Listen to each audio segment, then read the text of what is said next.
तो हमारी डिमांड है, ज्ञानेश कुमार जी, आप अपना काम कीजिए। आपने ओथ लिया है, आप हिंदुस्तान के चीफ इलेक्शन कमिश्नर हैं। आपसे कर्नाटक की सीआईडी सबूत मांग रही है। आप कर्नाटक की सीआईडी को यह सबूत 1 सप्ताह के अंदर दे दीजिए, नहीं तो पूरा हिंदुस्तान के सारे युवा इस बात को एक्सेप्ट करेंगे कि आप हिंदुस्तान के कॉन्स्टिट्यूशन, हिंदुस्तान के संविधान की हत्या में शामिल हो, हिंदुस्तान के संविधान की रक्षा नहीं कर रहे हो और वोट चोरों की आप मदद कर रहे हो। Thank you.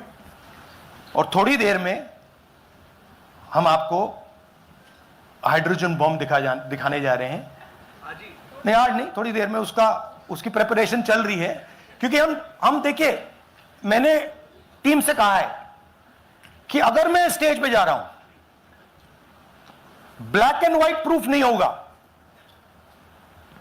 मैं नहीं जाऊंगा। अगर ब्लैक एंड व्हाइट प्रूफ होगा, जो कोई मतलब उसको निगेट नहीं कर सकता, मैं जाऊंगा। मैं देश के कॉन्स्टिट्यूशन की रक्षा कर रहा हूं, संविधान की रक्षा कर रहा हूं, मैं लोकतंत्र की रक्षा कर रहा हूं, और मैं सच्चाई आपके सामने रख रहा हूं। हम आपके सामने क्रिमिनलिटी रख रहे हैं, हमारा काम आपके सामने सच्चाई रखने का है, और हम रख रहे हैं। हिंदुस्तान में दूसरे इंस्टीट्यूशंस भी हैं, सिर्फ इलेक्शन कमीशन नहीं है, लीगल सिस्टम है, उनको भी इन चीजों को देखना चाहिए। यहां पे हम चीफ इलेक्शन कमिश्नर के बारे में ब्लैक एंड व्हाइट कह रहे हैं। आपने कहा कि हमने एडिशन डिलीशन दिखाया, पहले प्रेजेंटेशन में मैंने एडिशन दिखाया था, अब हमने डिलीशन दिखाया है, मगर हमने एक और चीज जोड़ दी है।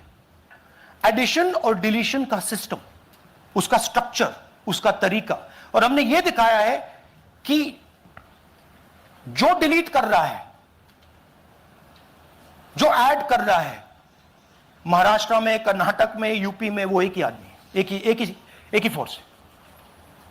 हमने आपको वो एड्रेसेस दिखाए। Same system is being used in Maharashtra, is being used in Karnataka, is being used in Uttar Pradesh, is being used in Haryana. Same people are doing it. Frankly, ये जो मैं यहां कर रहा हूं, ये मेरा काम नहीं है। मेरा काम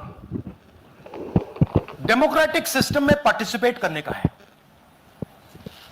मेरा काम डेमोक्रेटिक सिस्टम की रक्षा करने का नहीं है। वो काम हिंदुस्तान के इंस्टीट्यूशंस का है। वो काम वो नहीं कर रहे हैं, इसलिए मैं कर रहा हूं। अब मैं आपको यह कह सकता हूं कि हमने आपको 2 बार सबूत दिखाया है, और जब हम ये प्रेजेंटेशंस खत्म करेंगे, इसमें लगेंगे 2-3 महीने, जब हम ये खत्म करेंगे, आपके माइंड में कोई डाउट नहीं होगा कि हिंदुस्तान में state after state, Lok Sabha after Lok Sabha चोरी हो रही है। तो मेरा काम सच्चाई दिखाने का है। मैं हिंदुस्तान की जनता को, हिंदुस्तान के युवाओं को सच्चाई दिखा सकता हूं। यह मेरा काम है। उनकी जो इंटरेस्ट है, क्योंकि ये जो कॉन्स्टिट्यूशन है, ये हिंदुस्तान की जनता का रखवाला है, प्रोटेक्टर है, और मैं इसकी प्रोटेक्शन कर रहा हूं। इसकी प्रोटेक्शन करने का काम हिंदुस्तान के इंस्टीट्यूशंस का है, हिंदुस्तान के ऑपोजिशन लीडर का नहीं है, मगर इंस्टीट्यूशंस नहीं करने हैं। अच्छा, एक इंटरेस्टिंग बात आई है जो मैं आपको बताना चाहता हूं कि इलेक्शन कमीशन के अंदर से हमें मदद मिलनी शुरू हो गई है। मैं साफ बोल देता हूं, इलेक्शन कमीशन के अंदर से, पहले नहीं हो रहा था, अब इलेक्शन कमीशन के अंदर से इंफॉर्मेशन आ रही है। यह रुकेगा नहीं, यह रुक नहीं सकता है, क्योंकि हिंदुस्तान की जनता इस बात को एक्सेप्ट नहीं करेगी एक बार हिंदुस्तान की जनता को, हिंदुस्तान के युवाओं को पता लग गया कि वोट चोरी हो रही है, उनकी शक्ति लग जाएगी। आईएएनएस से आलोक झा, इस तरह से नहीं प्लीज। आईएएनएस से आलोक झा। वो भी मैं आपको दिखा दूंगा, वो भी मैं आपको प्रूफ के साथ दिखा दूंगा, है हमारे पास। मेरा काम as opposition leader normal situation में, मेरा काम ऑपोजिशन का रोल है, सरकार पे प्रेशर डालने का रोल है। मेरा काम हिंदुस्तान के लोकतंत्र को बचाने का नहीं है। मैं वो काम कर रहा हूं, इस स्टेज पे मैं वो काम कर रहा हूं। तो मेरी सोच है कि as a patriotic Indian, as somebody who loves India, who loves the constitution, it is my duty to put the truth in front of the people of India. अब अगर हिंदुस्तान के इंस्टीट्यूशंस कुछ करना चाहते हैं, वो करेंगे।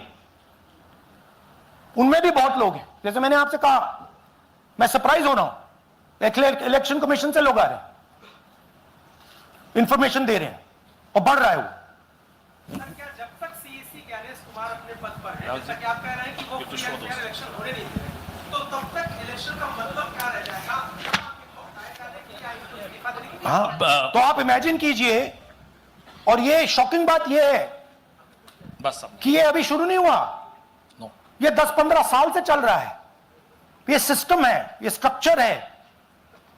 हिंदुस्तान की जो डेमोक्रेसी है वो हाईजैक हो गई है। I am shocked frankly. Democracy, brothers and sisters, democracy can only be saved by the people of India. Nobody else can save democracy. Rahul Gandhi can come here and say something and say this is the truth. But the people of India, who I believe in, who I love, can do it. The day the people of India realize that आपका जो लोकतंत्र है, आपका जो संविधान है, वो आपसे चोरी हो गया है, उस दिन काम हो जाएगा। Thank you.